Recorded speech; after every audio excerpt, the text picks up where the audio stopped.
নমস্কার, আমি শিবরাম চক্রবর্তী, শিবরাম এডুকেয়ার। শিবরাম এডুকেয়ারে আমার প্রিয় ছাত্রছাত্রীদের স্বাগত। আজ আমি আবার ফিরে এলাম অধ্যায় ভিত্তিক পরীক্ষা নিয়ে। আমি আজ 10টা প্রশ্ন তোমাদের দেব।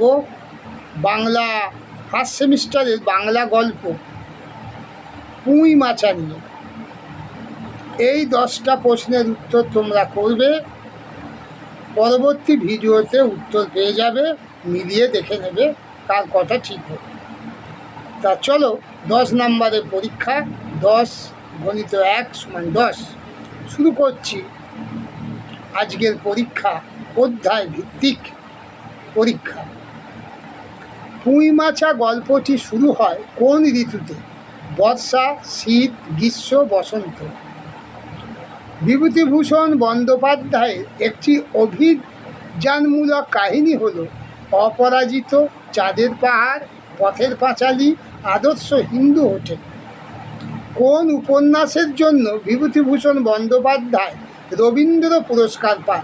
ইছামতি, পথের পাঁচালী, আরণ্যক, অশনি সংকেত। বিভূতিভূষণ বন্দ্যোপাধ্যায়ের প্রথম উপন্যাস কি? আরণ্যক, পথের পাঁচালী, অশনি সংকেত, আদর্শ হিন্দু হোটেল।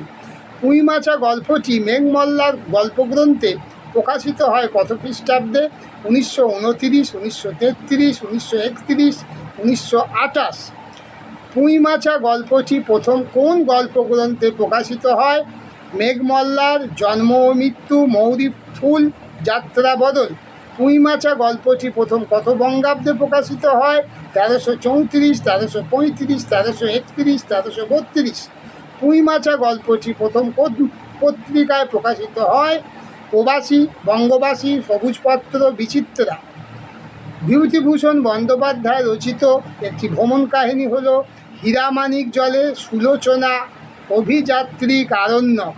বিভূতিভূষণ বন্দ্যোপাধ্যায়ের একটি গল্প সংকলনের নাম মেঘমল্লার, বিপিনের সংসার, অভিযাত্রিক, মরণের ডঙ্কা বাজি। ভিডিওটি আজ এখানেই শেষ করলাম। ধন্যবাদ।